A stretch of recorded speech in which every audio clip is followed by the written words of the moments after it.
Et les Français et les obligés français vont essayer de l'atteindre en envoyant des obus sur la ferme que tiennent les Anglais. C'est le seul moyen pour les Français de prendre possession de cette ferme. Ondertussen concentreren de gevechten zich rond het hoevetje dat u midden op het slagveld ziet, dat de Fransen wensen in te nemen. Want de massale Franse infanterieaanval bedreigde Wellingtons centrum. Maar de discipline van de Britse troepen en dodelijke salvo's stopten de aanval. Zij het met zware verliezen aan beide kanten. Wellington lanceerde op dat moment zijn zware cavalerie die de Franse infanterie van het eerste korps verraste. Ondertussen vat de hoeve ook vuur. The massive French infantry attack threatened Wellington's center, but British troops' discipline and deadly volleys halted the assault, albeit with heavy casualties on both sides.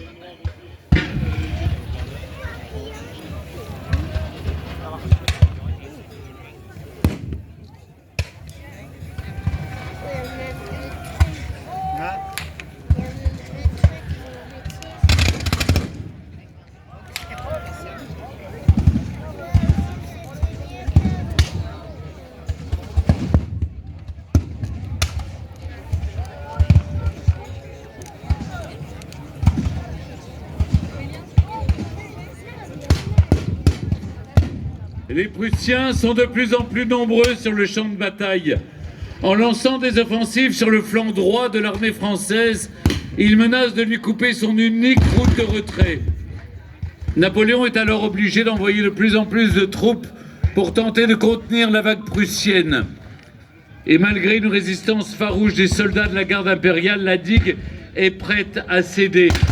Et vous voyez que les Prussiens prennent la position là, autour du cimetière qui figure, enfin cette croix qui figure le cimetière de Plancenoit. De Pruisische troepen namen toe op het slagveld en vielen de Franse rechterflank aan, waardoor hun enige terugtrekkingsroute werd bedreigd. Napoleon moest aanzienlijke troepen inzetten om de Pruisische opmars te stoppen. Veel van die gevechten vinden plaats op en rond het kerkhof van Plancenoit. Ondanks felle tegenstand van de keizerlijke garde stond de linie op het punt te bezwijken. Prussian forces increased on the battlefield, attacking the French right flank, mainly in and around the cemetery of Plancenoit, and threatening their sole retreat path. Napoleon had to commit significant troops to halt the Prussian advance. Despite fierce resistance from the Imperial Guard, the line was on the verge of collapse.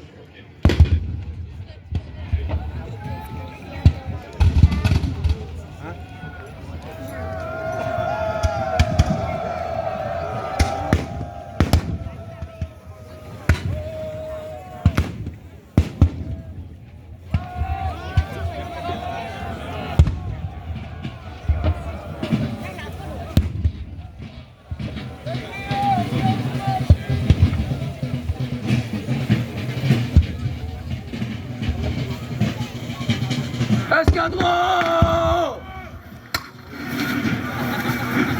À moi! La victoire est à nous! Alignez-vous! Alignez-vous! Courage, monsieur, courage!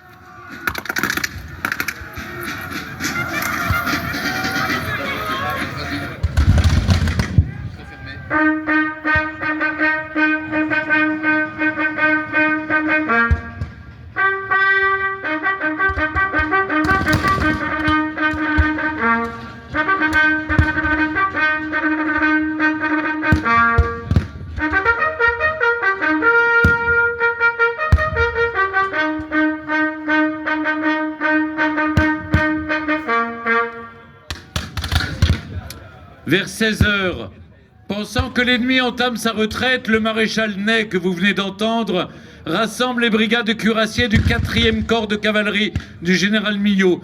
Près de 3000 sabres se préparent à charger des positions anglaises qui sont en grande partie dissimulées par la crête. Sous pression depuis l'arrivée des Prussiens sur le champ de bataille, le maréchal lance une attaque prématurée contre un adversaire tenace, dont il ne connaît pas le dispositif exact. Cette attaque à l'aveugle pourrait être perçue aujourd'hui comme du suicide. Malgré les charges répétées, sans appui d'artillerie et d'infanterie, 10 000 cavaliers vont se ruer pendant 2 heures sur les carrés britanniques qui réussissent l'exploit de subir jusqu'à 8 ou 10 assauts successifs sans rompre. C'est une erreur stratégique du maréchal Ney. Il manque d'informations, plutôt, il a une mauvaise interprétation du mouvement des troupes alliées. Il prend pour un retrait ce qui est une évacuation des blessés. Napoléon voit la bévue de Ney, pris par un élan héroïque. Autre erreur, ils n'ont pas saisi les canons alliés ni les ont rendus inutilisables en enclouant la lumière des canons. Rond 16 uur, in de veronderstelling dat de vijand zich terugtrok, leidde maarschalk Ney 3000...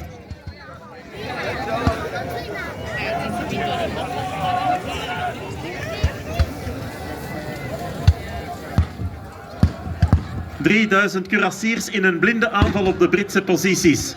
Zonder artillerie of infanterieondersteuning bestormden 10.000 cavaleristen 2 uur lang de Britse carrés. Deze hielden stand tegen 8 tot 10 opeenvolgende aanvallen, wat Napoleons hoofdaanval deed mislukken. Around 4 p.m., believing the enemy was retreating, Marshal Ney led 3,000 cuirassiers in a blind charge against the British positions. Lacking artillery or infantry support, 10,000 cavalry assaulted British squares for 2 hours. These squares held firm against 8 to 10 successive attacks, causing Napoleon's main assault to fail. Lorsque la menace d'une attaque de cavalerie se fait sentir, la seule chance de survie pour un bataillon d'infanterie déployé au terrain découvert est de se former en carré. Si le carré était exécuté à temps et constitué d'hommes disciplinés et tenaces, il était presque impossible à briser pour les cavaliers ennemis. Les troupes anglaises sont rompues à la manœuvre. Grâce à un entraînement intensif, elles parviennent à former le carré en moins d'1